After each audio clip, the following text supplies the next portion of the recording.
پاکستان آدھا ڈوب چکا ہے لیکن کوئی بھی توجہ نہیں دے رہا ابھی بھی، اور ہر کوئی سیاست میں اور دوسرے معاملات میں لگا ہوا ہے۔ یہ سب ہمارے بھائی ہیں، ہم بات کرتے ہیں کہ ہم کشمیر میں جائیں گے اور فلسطین آزاد کرائیں گے سارا کچھ، تو ابھی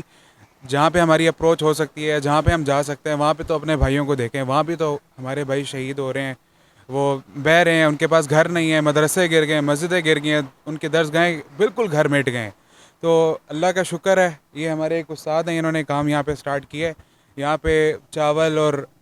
جو چاول لا سکتا ہے وہ چاول لا کے دے رہا ہے، جو کپڑے لا کے دے سکتا ہے وہ کپڑے لا کے دے رہا ہے، اور ہر طرح سے کسی بھی طرح سے اپنے بھائیوں کی مدد کرنا چاہتے ہیں، آپ اپنے اون پہ کرنا چاہتے ہیں، کسی کے ساتھ مل کے کرنا چاہتے ہیں، تو یہ ایک آپ کے لیے بہترین موقع ہے، اور یہ اللہ آپ کو موقع دے رہا ہے۔ اور ظاہر سی بات ہے، صرف وہ آزمائش میں نہیں ہے، ہم بھی آزمائش میں، اگر وہ مشکل میں ہے تو دوسری طرف ہماری آزمائش ہو رہی ہے کہ ہم کیا کر رہے ہیں۔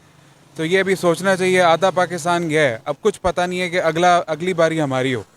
تو اپنے آپ کو بچانے کے لیے جو کر سکتے ہیں وہ آپ کے پاس ٹائم ہے ابھی کر لیں۔ پاکستان کی ہر مسجد اگر اسی طرح خوراک جمع کرے، کپڑے جمع کرے، تو ہم صرف مساجد کی سطح سے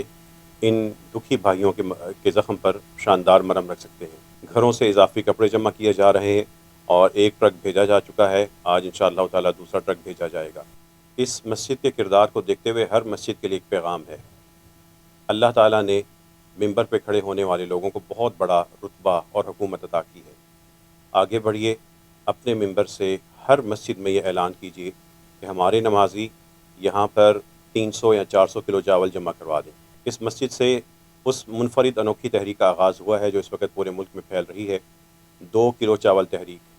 تحریک کا خلاصہ یہ تھا کہ ہر نمازی صرف 2 کلو چاول مسجد میں رکھتا جائے، اور اسی طریقے سے وہ دیگر مساجد کے لوگوں کو بھی جا کے قائل کرے۔ تو اس 2 کلو چاول تحریک کی وجہ سے 4 دن کے اندر 11,000 کلو چاول جمع ہو چکا ہے۔